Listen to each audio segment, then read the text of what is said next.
지난 9월 부흥회 때였습니다. 고은 목사님께서 오셔서 말씀을 주셨는데 말씀을 전하시던 중에 이런 말씀을 하셨어요.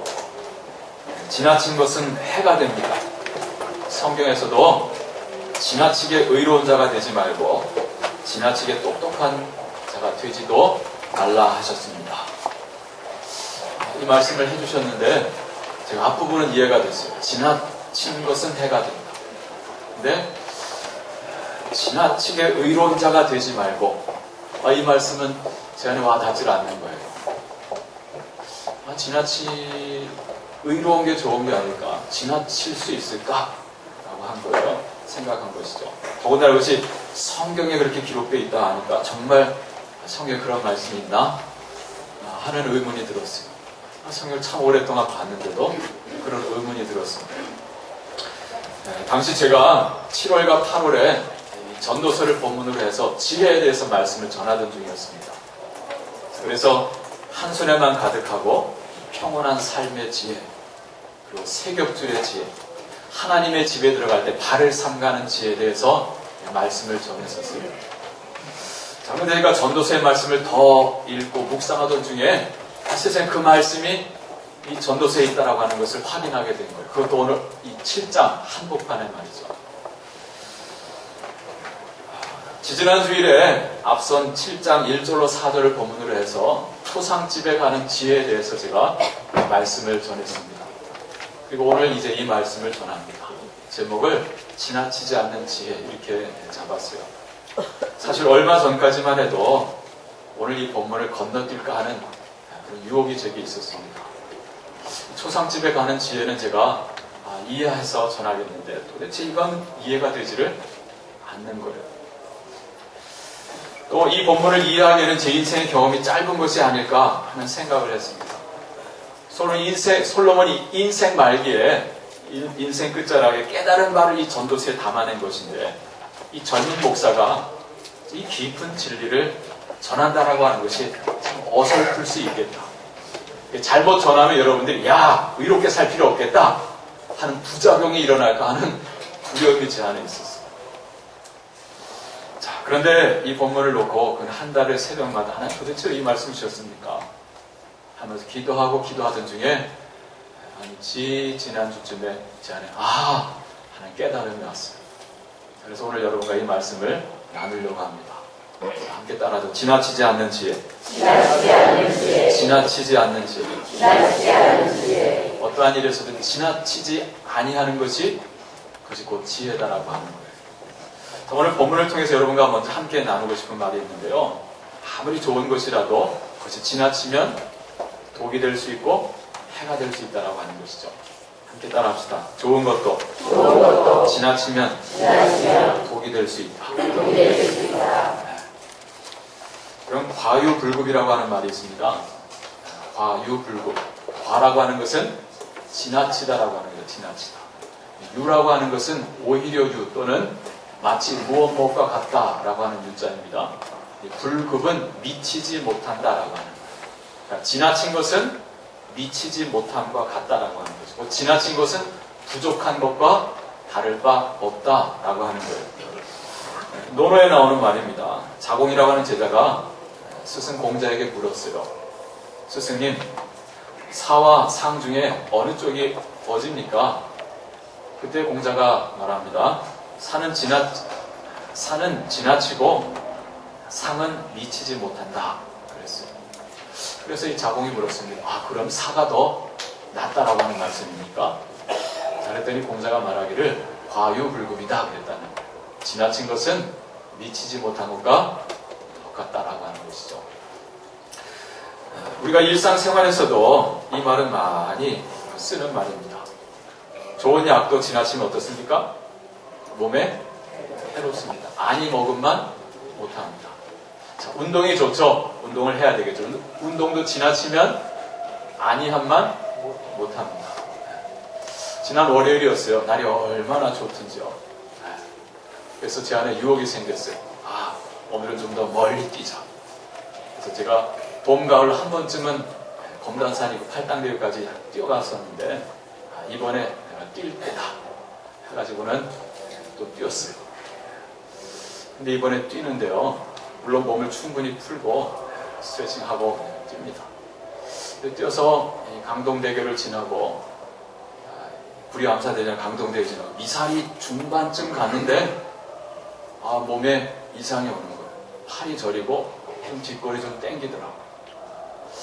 전 한번 뛰면 목표한 지점까지는 쉬지 않고 뛰는 게 제 좀 그런 성질이 좀 있어요. 아직 한 5km 정도 더 남은 것 같은데 이상하게 저려오는 거예요. 그때 이 말씀의 제목이 생각났어요. 지나치지 않는 지혜. 내가 뭐 기록을 내는 운동선수도 아닌데 내가 왜 지금 이러지? 내가 건강을 위해서 뛰는데 내가 왜 이렇게 쓸데없는 목표를 두고서 뛰는 걸까? 지금 몸이 저려오는데.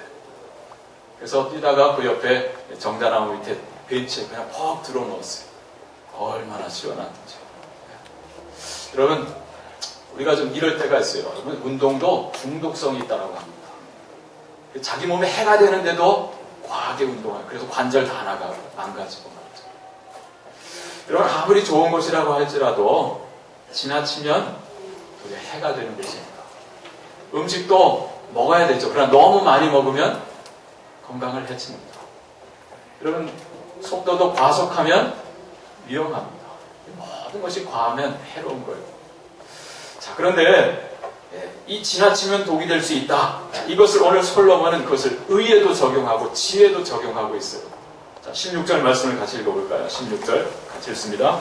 지나치게 의인이 되지도 말며 지나치게 지혜자도 되지 말라. 어찌하여 스스로 해방하게 하겠느냐. 저는 이 말씀이 이해가 안 됐어요. 아니, 의는 좋은 것인데 지나칠 수 있을까? 지나쳐도 좋은 것 아닐까? 자, 근데 이것을 이해하기 위해서 이 의를 친절로 한번 바꿔봤어요. 친절로 바꿔서 한번 생각해 보세요. 자, 고린도후서 13장에서 사랑은 무엇인지에 대해서 정의를 내려주고 있잖아요. 사랑은 오래 참고, 사랑은 온유하며 하면서 사랑이 무엇인지 설명해 주잖아요. 사랑은 온유하다. 자, 이걸 영어 성경에서는 보통 어떻게 번역을 했냐면 Love is kind라고 했어요. 사랑은 곧 뭐라는 거예요? 친절을 베푸는 것이 사랑이다라고 합니다. 여러분, 그런데 누군가 여러분의 과도한 친절을 베푼다고 생각해 보세요. 어느 날 갑자기 허리를 90도 숙이면서 인사합니다. 다가서 손을 꼭 잡고서 아유 하면서 나를 높여 세우는 거예요. 그리고 도에 지나치는 선물을 갖다 주고 나에게만 하는 것이 아니라 내 아내에게, 내 자녀 이렇게 과도한 친절을 갑자기 베풀어요. 여러분, 이 과도한 친절을 받으면 어떻습니까? 편합니까? 불편합니까? 불편하죠. 부담스러운 거예요. 여러분, 이거 사랑이 아니다라고 하는 거예요. 사랑을 오래 참고 사랑을 온유하며 하면서 이렇게 정의를 내려가던 중에 또 한 가지의 정의가 있죠. 사랑은 자기의 유익을 구하지 아니한다 그랬어요. 여러분, 과도한 친절을 베푸는 것 누구를 위한 것입니까? 상대방을 위한 것이 아닙니다. 자기 유익을 위한 것이에요. 그래서 과도한 친절, 과도한 의는 그것은 지혜로운 것이 아니다라고 하는 거예요. 그런 솔로몬은 잠언에서 말했습니다. 잠언 5장에 보면 대저 음녀의 입술은 꿀을 떨어뜨리며 그의 입은 기름보다 미끄러우나 나중은 쑥과 같이 쓰고 두 날 가진 칼같이 날카로우며 그의 발은 사지로 내려가며 그의 걸음은 스올로 내려가나니 그랬어요. 이 말씀을 오늘 말씀과 함께 적용해 보세요. 음녀의 입술은 꿀을 떨어뜨리며 그 입은 기름보다 미끄럽다. 어느 날 출근했는데 미스 김이 어머 사장님 왜 이렇게 멋있어요? 와서 달라붙어요. 과도한 친절이죠. 여러분, 이 친절 누구를 위한 것입니까? 나를 위한 것입니까? 아니죠. 자기를 위한 거예요. 그 달콤한 입술 속에는 무엇이 있다고요? 쑥같이 쓰다 그랬어요. 독이 들어있는 거예요. 주날 가진 칼같이 날카롭다 그랬어요. 그 속엔 아주 날선 칼이 있는 거예요. 뭐예요? 친절을 베풀지만 네 목을 달라는 거예요. 그래서 그의 발은 사지로 내려가며 그의 걸음은 스올로 나아가나니 그랬어요. 그 과도한 친절의 끝은 뭐라는 거예요? 그걸 덥석 물다가는 그 끝은 무덤이요 그 끝은 죽음이다라고 하는 것입니다. 또 있습니다. 잠언 27장 14절에 이른 아침에 큰 소리로 자기 이웃을 축복하면 도리어 저주같이 여기게 되리라 그랬습니다. 과유불급입니다. 좋은 것도 지나치면 독이 됩니다. 사람들이 이단에 빠지는 이유가 뭔지 아세요? 이단에 빠지는 이유는 그들이 성경을 아주 교묘하게 짜맞추어서 아주 쌈박하게 명쾌하게 붓을 꿰듯이 설명해 주는 것도 있지만 또 한 가지의 이유가 있어요. 매우 친절하다는 거예요. 기존 교회에서 받지 못하는 관심과 사랑을 거기서 받습니다. 이제껏 어느 누구에게서도요 그만한 관심과 사랑을 받아본 적이 없어요. 집에서도 가족에게서도 부모에게서 그만한 사랑을 받아본 적이 없는데 거기에 들어가니까 그걸 받는 거예요. 그래서 빠져나오지를 못해요. 여러분 우리 교회 저 길 건너편 저 1층에 신천지가 있어요. 가끔 저녁에 부모님들이 와가지고요 우리 딸 내놓으라고 우리 자식 내놓으라고 막 항의 시위를 합니다. 근데도 돌아오질 않아요. 왜 그런지 아세요?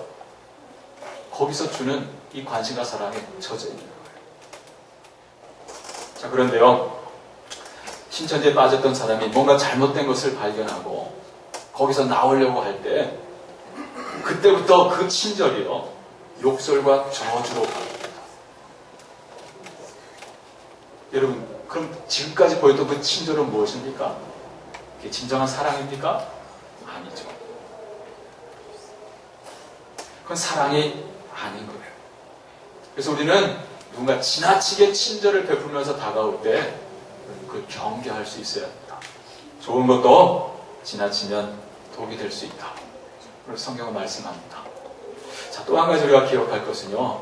하나님을 경외하는 자는 이 극단을 피한다라고 하는 거예요. 함께 따라할까요? 하나님을 경외하는 자는 극단을 피합니다. 자, 18절 말씀을 같이 읽죠. 18절 말씀. 너는 이것도 잡으며 저것에서도 내 손을 놓지 아니하는 것이 좋으니 하나님을 경외하는 자는 이 모든 일에서 벗어날 것임이니라. 아멘. 자, 하나님을 경외하는 자는 이 모든 일에서 벗어날 것입니다. 이게 무슨 뜻일까요? 표준 세번역 성경 이렇게 번역을 했습니다. 하나님을 두려워하는 사람은 극단을 피합니다. 그랬어요.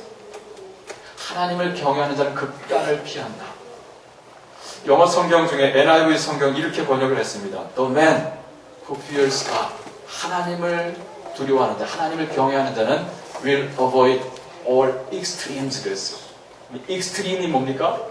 극단입니다. all extreme, 모든 극단을 피한다라고 합니다. 누가요?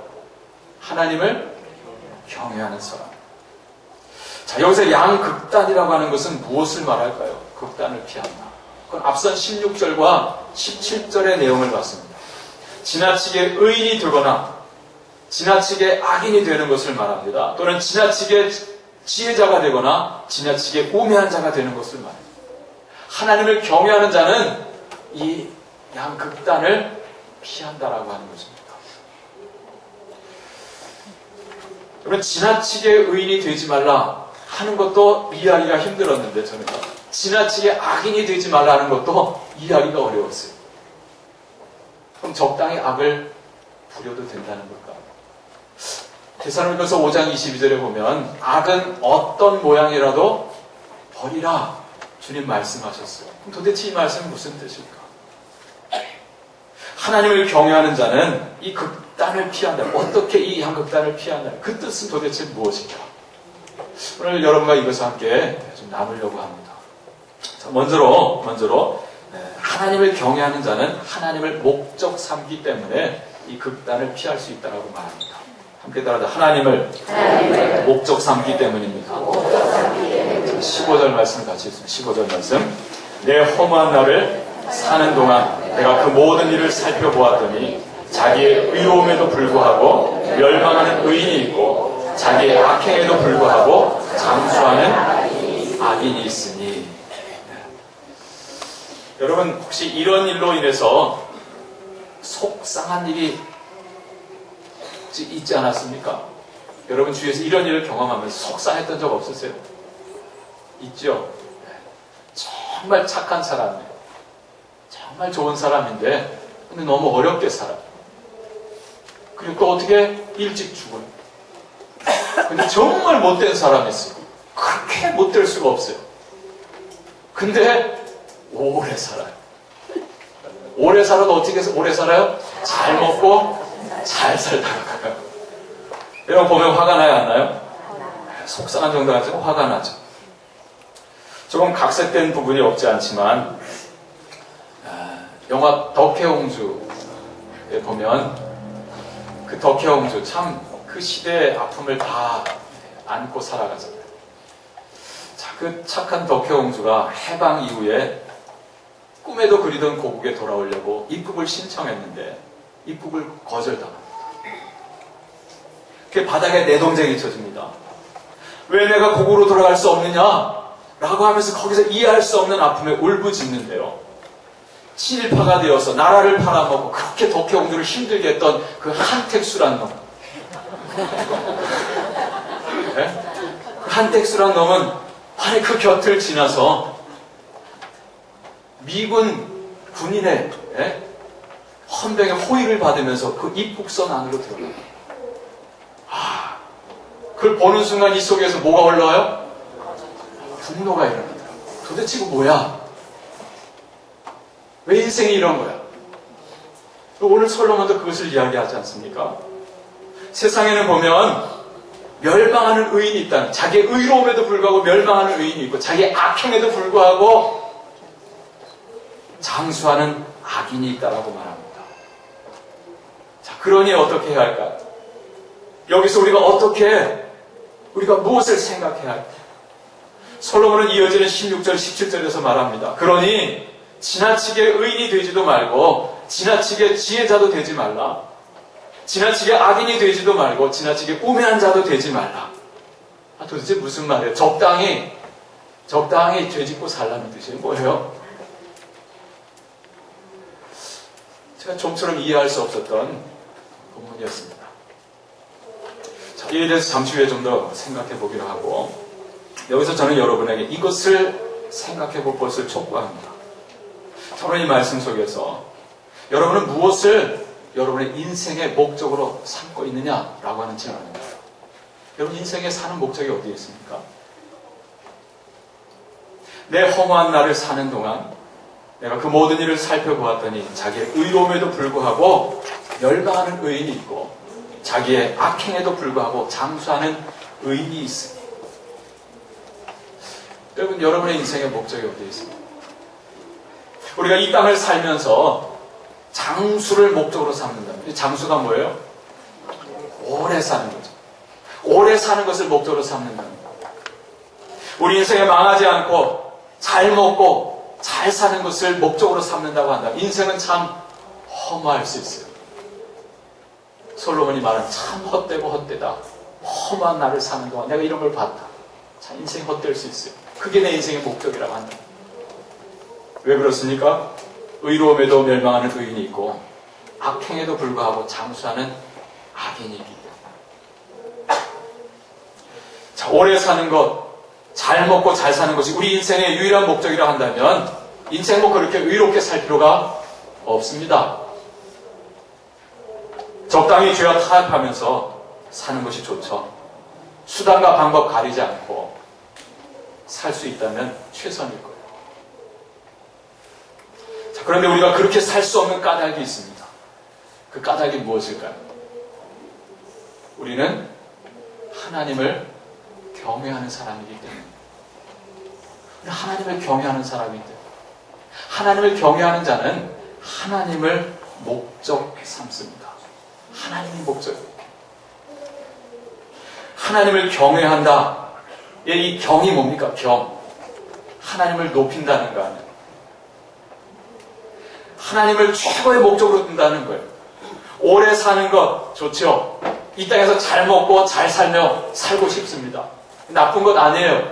그러나 그것보다 더 중요한 가치가 있다라고 하는 것을 깨닫는 거예요. 오래 사는 것보다 이 땅에서 망하지 않고 잘 먹고 잘 사는 것보다 더 중요한 것이 있는 그게 뭐냐? 하나님을 하나님으로 알고 그분을 높이면서 그걸 섬기면서 살아가는 삶.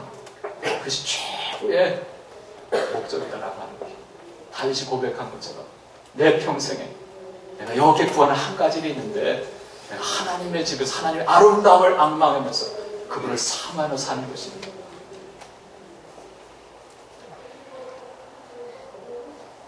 하나님의 목적인 사람은 하나님이 싫어하는 것을 취하지 않습니다. 왜 그렇습니까? 내가 그 하나님을 사랑하기 때문에, 그 하나님의 목적이기 때문에. 모세의 수종자로서 그렇게 모세를 따라 흠하게 나아가서 하나님 예배하기를 아주 즐겼던 청년이 있었어요. 그 이름이 무엇입니까? 여호수아죠. 여호수아. 출애굽기 33장 11절에 보면 모세는 진으로 돌아오나 눈의 아들 젊은 수종자 여호와는 회막을 떠나지 아니하니라 그랬습니다. 그럼 모세는 어떤 사람이었죠? 하나님께서 그를 친구와 같이 여기셔서 대면하여 말씀하셨다. 모세도 그렇게 하나님을 사랑했고 하나님도 모세를 그렇게 좋아하셔 친구처럼 대면하셨다 그랬어요. 그래서 모세는 그 출애굽 여정 속에서 늘 이 회막에 나아가서 하나님을 예배하고 하나님의 기도하는 걸 즐겼어요. 자, 그런데 그 모세는 다시 진으로 돌아오지만 그 젊은 수종자 눈의 아들 여호수아는 그 회막을 떠나지 아니하였다. 무엇을 말합니까? 그는 모세처럼, 아니 그 모세보다도 더 하나님을 사랑하고 하나님을 목적 삼아 살았다라고 하는 것이죠. 훗날 모세가 죽었을 때 누가 이 모세의 뒤를 잇습니까? 하나님을 목적 삼았던 여호수아가 모세 후계자가 되죠. 여호수아가 후계자로 세움받을 때 하나님께서 그 여호수아에게 주신 말씀이 있어요. 뭔지 아십니까? 너 극단으로 치우치지 말라는 거예요.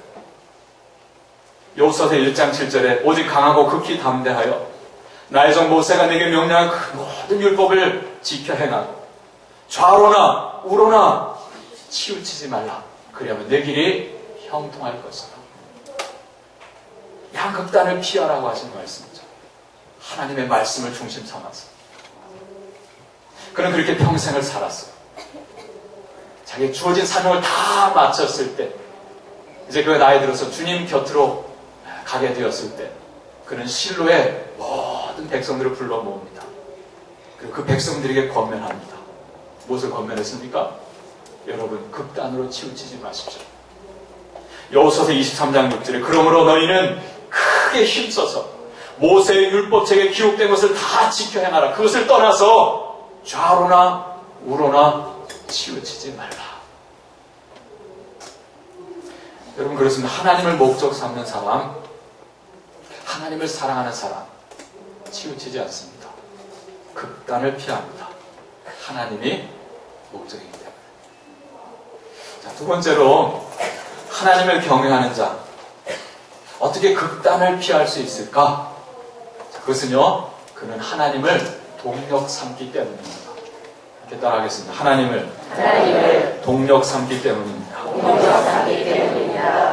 하나님을 동력 삼는다는 것은 하나님 목적일 뿐만이 아니라 하나님을 힘입는다는 거예요. 하나님을 힘입어 살아간다는 거예요. 자, 하나님을 경외한다라고 하는 것은요, 달리 말하면 하나님을 두려워하는 거예요. 자, 외의 경은 하나님을 높이는 거라 그랬어요. 하나님 목적 삼는 거. 외는 뭡니까? 외. 경외 외는 무슨 뜻이에요? 두려워한다는 거잖아요. 두려울 외자죠. 하나님을 목적 삼을 뿐만 아니라 하나님을 두려워합니다. 하나님을 두려워하기에 하나님이 금하시는 것을 하지 않습니다. 왜? 하나님의 심판이 두려운 거죠. 심판하신 하나님을 생각하기에 하나님이 금하시는 것을 하지 않습니다. 자, 그러나 하나님을 두려워하지 않는 사람 어떨까요? 그는 자기가 욕망하는 것을 얻기 위하여서 수단과 방법을 가리지 않습니다. 쓸 수 있는 인간적인 모든 방법을 다 동원합니다. 왜 그렇습니까? 하나님을 두려워하지 않기 때문입니다. 하나님이 눈에 보이질 않아요. 그래서 그 도를 넘어서는 거예요. 지나치게 나아가는 것이죠. 의에 있어서 지나치고, 악에 있어서 지나치고, 지혜에 있어서 지나치고, 우매함에 있어서 지나친다라고 하는 거예요. 그러나 하나님을 경외하는, 하나님을 두려워하는 사람은 멈출 줄 압니다. 그리고 그리고 하나님을 힘입어 살아갑니다. 다윗은 고백합니다. 나의 힘이 되신 여호와, 내가 주님을 사랑합니다. 그 애들 솔로몬은 말합니다. 잠언 3장 5절 6절에 너는 마음을 다해 여호와를 신뢰하고 네 명철을 의지하지 말라. 너는 범사의 그를 인정하라. 그리하면 그가 내 길을 지도하시리라. 할렐루야. 네. 하나님을 경외하는 사람, 하나님을 목적 삼고 하나님을 동력 삼기 때문에 지나친 곳으로 나아가질 않아요. 자, 세 번째로는요, 하나님을 경외하는 자가 극단을 피하는 까닭은요, 하나님을 동행 삼기 때문입니다. 정말 중요한 말씀입니다. 함께 따라 하나님을 동행 삼기 때문입니다. 제가 온유를 맞추느냐고 이렇게 했고요. 하나님을 동행 삼는다는 건 뭐예요? 하나님보다 앞서가지 않는다. 하나님을 경외한다라고 하는 것은요, 하나님보다 앞서가지 않는 걸 말하는 거예요. 항상 하나님을 앞세우면서 나아가는 것을 말합니다. 늘 하나님과 그래서 동행하는 거예요. 하나님과 호흡을 같이 하고 하나님과 보조를 같이 하면서 한 걸음 한 걸음 나아갑니다. 지나치다라고 하는 것은 무엇을 말하는 거예요? 정도가 있는데 그 도를 넘어선다는 게 지나친 거 아니겠어요? 자, 정도는 누가 정해주시는 거예요? 하나님이 정해주시는 거예요. 말씀을 통해서 말이죠. 하나님이 정해주신 이 바운더리가 있어요. 하나님이 그어주신 이 경계선이 있어요. 생명나무 선악과 사이 하나님이 주신 경계선이 있어요. 자, 그런데 인간의 욕망이 하나님을 부인하고 하나님 그어주신 그 경계선을 넘어서게 하는 거예요. 이게 지나친 거죠. 하나님보다 앞서가지 않는 것이 그것이 지혜입니다. 제가 오늘 본문의 의미를 구하면서 제가 새벽마다 실험하면서 그걸 한 가지 하나님 도대체 왜 이런 말씀을 주셨어요? 이 깨달음이 왔을 때 제가 그거였구나. 뭔가 치치 팍 뚫리는 것 같은 기쁨이 있었어요. 눈이 앞이 캄캄했었는데 환해지는 걸 느꼈어요. 여러분 그렇습니다. 지나치지 않는 지혜라고 하는 것은 하나님보다 앞서가지 않는 것입니다. 하나님의 뜻을 구하며 사는 삶입니다. 우리 인생의 목적을 정하는 데 있어서도 그 인생의 목적을 향하여 가는 길과 방법을 찾는 데 있어서도 하나님의 뜻을 구합니다. 하나님의 길을 구합니다. 어떻게 해요? 성령 안에서 말씀을 묵상하고 그리고 아버지 앞에 무릎 꿇어 기도하면서 하나님의 인도하심을 구하는 거죠. 여러분 그렇다고 한다면 오늘 여기 솔로몬이 말하는 지나치게 의인이 되지 말라. 이걸 어떻게 이해하면 될까요? 아까 잠깐 말씀드린 대로 이 의를 친절로 바꾸면 일단 쉽게 이해할 수 있어요. 지나친 친절은 그냥 도리어 자기의 유익이 되지 못해요.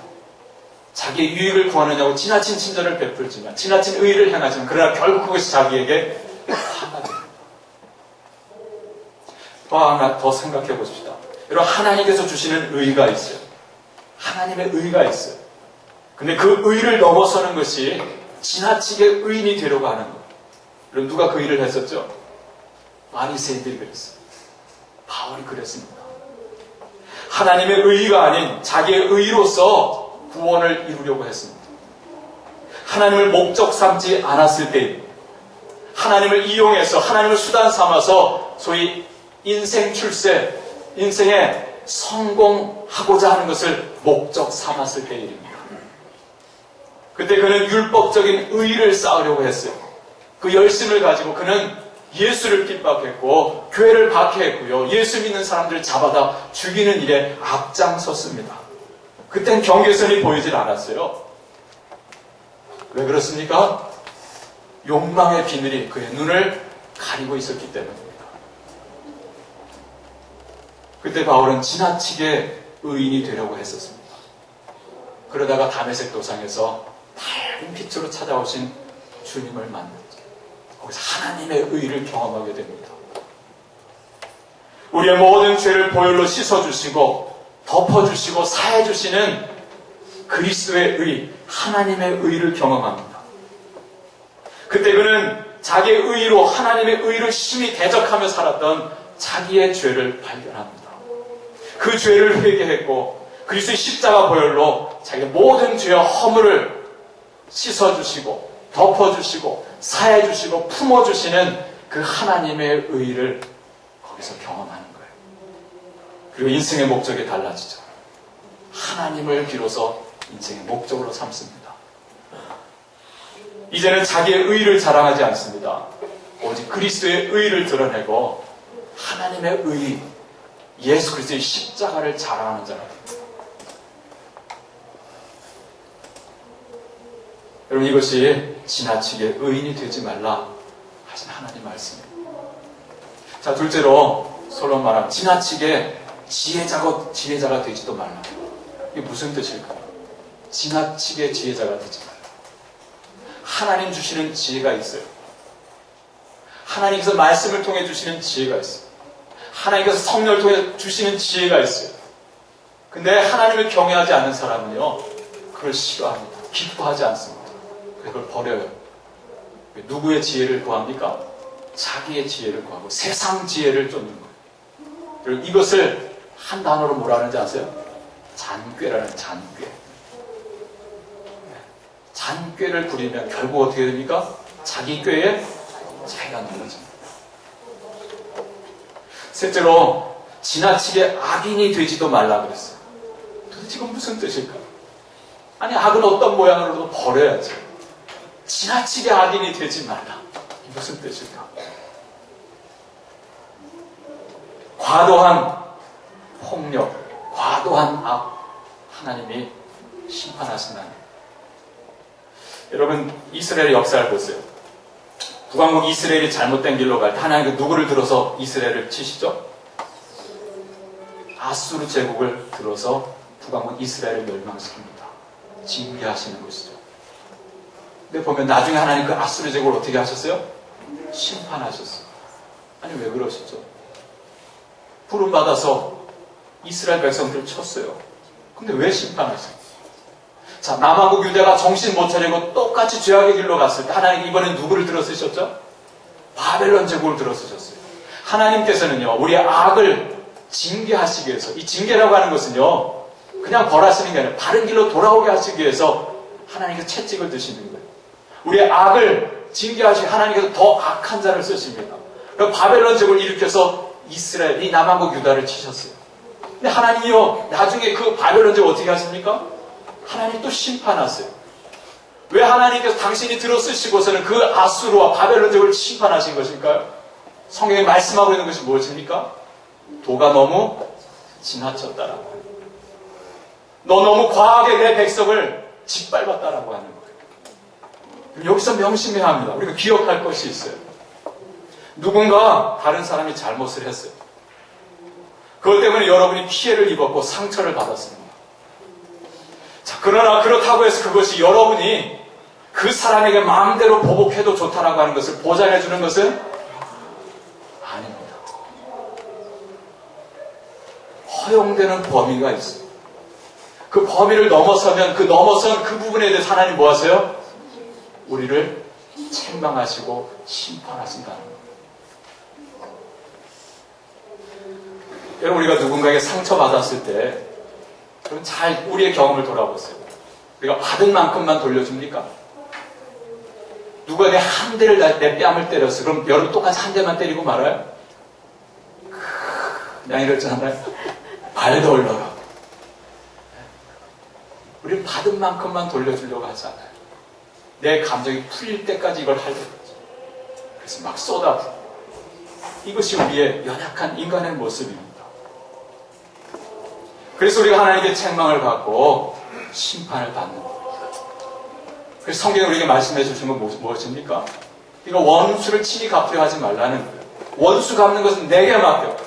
또 내 원수가 줄이거든 먹이고 목마르거든 마시우라는 거예요. 내가 갚으리라 주님 말씀하십니다. 우리가 직접 하려고 할 때 거기서 실수가 있고 거기서 지나치게 되고 그 부분에서 우리가 하나님 앞에 책망을 받게 됩니다.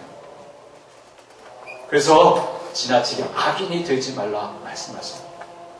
네 번째로 지나치게 우매한 자가 되는 것을 삼가라 그래요. 이건 무슨 뜻일까요?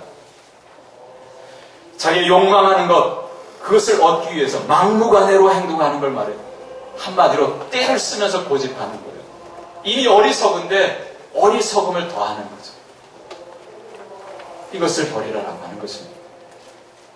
사랑하는 성도 여러분, 지나치지 않는 것이 지혜입니다. 하나님보다 앞서가지 않는 것이 지혜입니다. 의와 악, 지혜와 우매한 모두에 있어서 극단으로 치우치지 않는 것이 지혜입니다. 하나님이 정하신 그 경계에서 하나님 용납하시는 범위가 있어요. 자, 그런데 그것을 넘어설 때 우리는 지나치다라고 말하는 거죠. 오늘 성경에서 말하는 지나친 의, 지나친 악, 지나친 지혜, 지나친 우매함이 되는 거예요. 그것을 얻는 당장의 유익이 있을 수 있어요. 당장에 얻는 열매, 달콤함이 있을 수 있어요.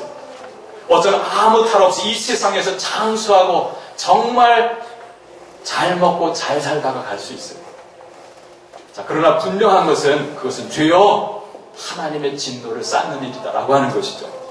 마침내 하나님 앞에 심판대 앞에 서게 될 날이 오고 그래서 계산할 날이 오게 된다라고 하는 것입니다.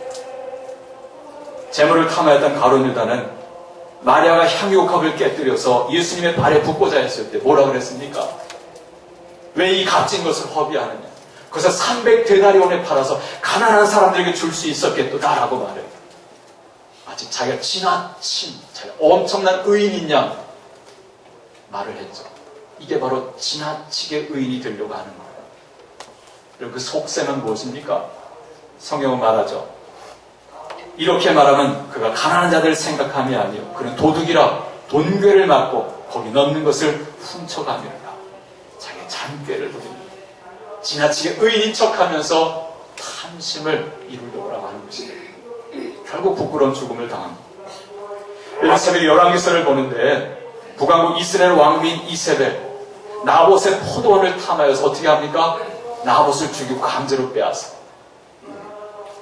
아합 왕의 이름으로요 이스라엘 성읍 장로들에게 밀서를 보냅니다. 그래서 거짓 모함을 해서 나봇을 돌로 쳐 죽이게 해요. 죄 없는 나봇을 돌로 쳐 죽이게 하고 그리고 강제로 나봇의 포도를 강탈합니다. 이것 때문에 하나님께서 아합과 이세벨과 그 모든 자손을 하나님께서 심판하시겠다 엘리야를 통해서 말씀하셨죠. 이 아합과 이세벨의 딸로서 남왕국 유다로 시집간 아달랴라고 하는 여인이 있어요. 여호사밧의 아들 여호람과 결혼하고 결국 왕이 되고 남편이 자기 왕비가 되죠. 하나님의 심판이 임해서 자기 아들 아하시야가 북왕국 이스라엘의 왕과 함께 전쟁에 나갔다. 거기서 예후 장군에게 죽임을 당해요. 자기 아들이 죽임 당했을 때 이 아달랴가 어떤 일을 벌일 줄 아십니까? 자기의 다른 배다른 자식들뿐만 아니라 자기 아들의 자식들, 손주들까지 싹 죽여버립니다. 그리고 자기가 왕이 됩니다. 그 6년을 왕 노릇하면서 남왕국 유다를 쑥대밭으로 만들어요. 세상에 권력의 욕망에 눈이 어두워가지고 자기의 손주들을 죽여요. 다행히 대제사장의 누이가 한 살배기 요아스를 들고 도망쳐 숨겨두는 바람에 그가 나중에 왕으로 세움을 받게 되는데 아달랴 욕망에 권력의 욕망에 자기 혈육을 손주까지도 죽이는 도를 넘어서는 일을 합니다. 무엇입니까? 하나님을 목적 삼자. 우리가 이 세상을 목적 삼을 때 우리가 하나님을 떠날 때 우리가 말씀을 떠날 때 우리 이와 같이 도를 넘어서는 악을 행할 수 있다라고 하는 것. 여러분 욕망은 눈을 어둡게 합니다. 하나님을 보지 못하게 하고 하나님이 그어놓으신 경계선을 넘어서게 합니다. 그래서 결국 우리로 망하게 합니다. 여러분 열차가 가끔 탈선을 하죠. 왜 탈선합니까? 속도를 줄여야 할 때 속도를 줄이지 않습니다. 그래서 탈선을 합니다. 여러분 우리 인생에도요 엑셀레이터와 브레이크를 잘 조절해야 해요. 내가 좀 부족하다 싶을 땐 엑셀레이터를 밟아줘야 합니다. 그러나 내가 너무 과하다 싶을 땐 브레이크를 밟아서 멈춰야 됩니다. 이것을 잘하는 것이 지혜인 거예요. 어떻게 해요? 성령 안에서 하나님의 말씀을 묵상하고 기도하면서 내 인생의 속도를 조절하는 거예요. 어떻게 해요? 하나님보다 앞서가지 않는 것입니다. 기도하겠습니다. 하나님을 경외하는 자가 되어서 이 극단을 피하는 자가 되게 하여 주시옵소서. 하나님을 목적 삼고 하나님을 동력 삼고 하나님을 동행 삼아 살게 하여 주시옵소서. 하나님보다 앞서가지 않는 지혜, 성령의 사람, 말씀의 사람, 기도의 사람이 되어서 내 안에 주의 평화가 임하게 해주시고 우리 가정과 일터와 교회와 우리 조국 대한민국 위에 하나님의 은혜와 평강이 주여 강같이 흐르게 하여 주시옵소서. 예수님의 이름으로 기도합니다. 아멘.